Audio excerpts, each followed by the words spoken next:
let us all remember the words of our Lord Jesus Christ. Blessed be the peacemakers, for they shall be called the children of God. And you cannot be a peacemaker without learning tolerance. You cannot be the son of a child of God if you don't know how to coexist with the others.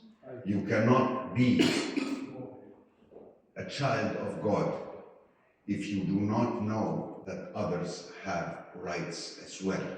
And we believe this, and I think Egypt is a firm believer of this. And perhaps the presence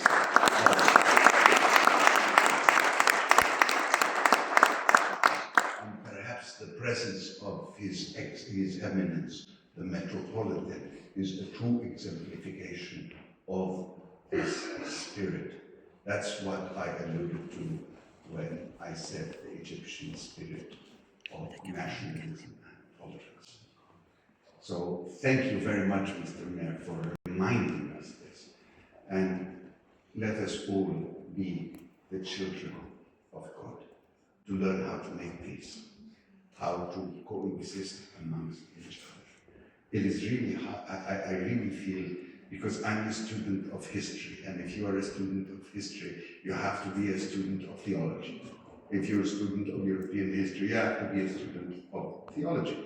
And what I see here is the representation of all denominations. Let us not forget that 1,000 years ago, or 12th or 13th centuries ago, we were enemies because we had different religions. Today, we are friends and partners, even when we have different religions. That's why it is the spirit of unity for us as human beings, and all of us, the creatures of God's creation.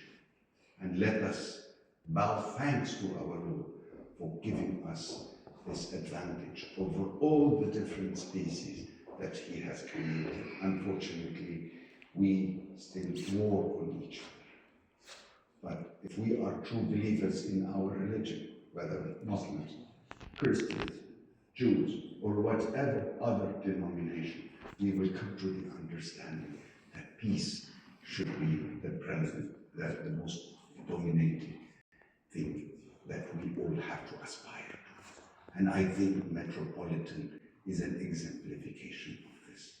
And the presence of Sheikh Muhammad coming and embracing Metropolitan is a clear understanding of this. We have to be united. We have to all stand our ground as believers in a God, our common God. We should not fall prey to trying to understand the nature of God, whereas at the same time we are worshipping He Himself. So if we have all the same destiny and the same manifest belief, let us not have this on trivial issues, because we still believe in God the Almighty, the merciful and the benevolent, Allah Ar-Rahman Ar-Rahim. Thank you.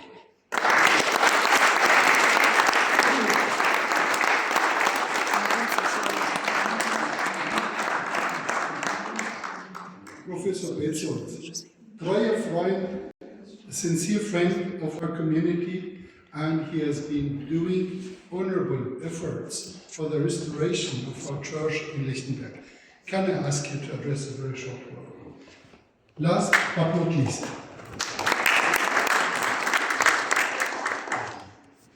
Ihre Exzellenz, sehr geehrter Herr Botschafter, lieber Metropolit Damian, ich freue mich sehr, dass ich heute zu dieser besonderen Veranstaltung reden darf. Als Lichtenberger Bundestagsabgeordneter von 2013 bis 2017 konnte ich mit unserem gemeinsamen Freund Volker Kauder einen großen Beitrag dafür leisten, dass diese wunderbare Kirche am Rodeliusplatz in Lichtenberg wieder restauriert werden konnte.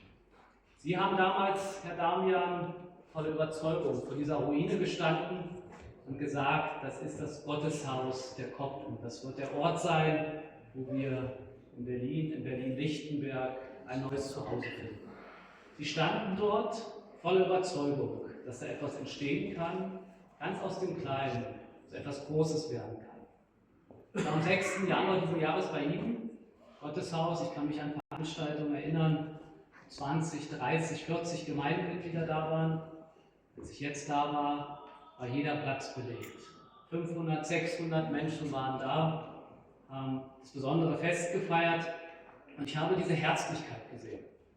Und ich will nicht wiederholen, was hier schon gesagt wurde, dass sie Brücken bauen, dass sie Menschen zusammenbringen, dass sie Menschen verbinden, das sehen wir heute schon hier. Aber ich will an etwas erinnern, was ich bei den Schriften von Accra gelesen habe. Ich gehöre zu den Politikern, die gerne Bücher lesen, selber schreiben. Und wenn man sich mit Literatur und Geschichte beschäftigt, dann kommt man eigentlich um dieses Werk, was ja auch einen koptischen Bezug hat, nicht drum herum. Was hängen bleibt, ist das, dass die Kopten versuchen, die Sonne in uns nach außen strahlen zu lassen. Und das tun sie mit ihrem Engagement jeden Tag. Wir freuen uns sehr, dass Sie in Lichtenberg sind. Wir freuen uns sehr, dass Sie diese besondere Ehre zuteil bekommen haben. Und ich wünsche Ihnen weiterhin in der Gemeinde weiterhin alles Gute. Vielen Dank, Herr Botschafter, für die Kommunikation.